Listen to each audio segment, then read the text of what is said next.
अखेर महाराष्ट्र शासनाने नांदगाव खंडेश्वर शहराकरिता 92.25 लाखाचा घनकचरा प्रबंधन प्रकल्पाला मान्यता दिलेली असून शहरातील केरकचरा संकलित करण्यात येणाऱ्या व कचऱ्यांचे विलगीकरण, प्रबंधन तथा त्या कचऱ्यांवर प्रक्रिया करण्याकरिता हा प्रकल्प मंजूर करण्यात आल्याचे शासनाच्या वतीने नांदगाव नगरपंचायतीला कळविण्यात आलेले आहे। याबाबतचा एक अध्यादेश नुकताच नगरपंचायतच्या मुख्याधिकारी यांना प्राप्त झालेला आहे। लवकरच नांदगाव खंडेश्वर शहरामध्ये घनकचरा प्रबंधन प्रकल्प हा कार्यान्वित होणार आहे। याकरिता लागणारा निधी 92,25,000 रुपये शासनाच्या नगर विकास मंत्रालयाने मंजूर केलेला आहे। या प्रकल्पामुळे नांदगाव खंडेश्वर शहराची घनकचऱ्याची समस्या ही कायमची निकाली निघणार असल्याचे मुख्याधिकारी यांनी सांगितलेले आहे। शहरामध्ये घनकचरा प्रकल्प नसल्याने कचऱ्यावर प्रक्रिया न करता इतरत्र जमा करण्यात येत होता। त्यामुळे शहरात प्रदूषणाचे साम्राज्य पसरले होते।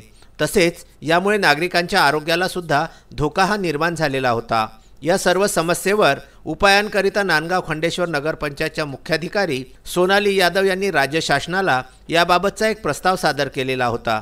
त्यानुसार शासनाच्या मुख्य सचिव यांच्या अध्यक्षतेखाली झालेल्या एका उच्चाधिकार समितीने महत्त्वपूर्ण बैठकीमध्ये नांदगाव खंडेश्वर येथील नगरपंचायतच्या या घनकचरा प्रकल्पाला अखेर मंजुरी प्रदान केली। यापूर्वी या प्रस्तावाला महाराष्ट्र जीवन प्राधिकरणाने सुद्धा संबंधित DPRला मंजुरी दिलेली आहे।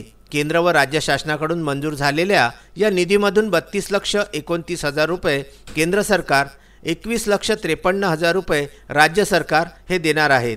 तसेच उर्वरित राशी 14व्या वित्त आयोगामधून देण्यात येणार आहे। 14व्या वित्त आयोगाच्या शिफारसीनुसार एका आठवड्यापूर्वी नगरपंचायतीला मिळालेल्या अनुदानातून उर्वरित खर्च अनुज्ञेय असणार आहे। या प्रकल्पाकरिता नगरपंचायतला किमान एक समिती कार्यान्वित करावी लागणार आहे। घनकचरा प्रकल्पाकरिता केंद्र शासन, राज्य शासन हे दोघेही अत्यंत गंभीर असून त्यामुळेच या दोन्ही शासनाने नांदगाव खंडेश्वर येथील घनकचरा प्रकल्पाला मंजुरी प्रदान केलेली आहे। या घनकचरा प्रकल्पामुळे नांदगाव खंडेश्वर शहरामध्ये मोठ्या प्रमाणात साफसफाई राहणार आहे। शहरातील केरकचऱ्याची समस्या ही कायमची सुटणार आहे। घनकचरा प्रबंधन प्रकल्पाकरिता राज्याच्या नगर विकास मंत्रालयाकडून 92,25,000 रुपयाचा DPR बनविण्यात आला होता। तो प्रस्ताव महाराष्ट्र शासनाच्या नगर विकास विभागाला प्रशासकीय मंजुरीकरिता पाठविण्यात आलेला होता।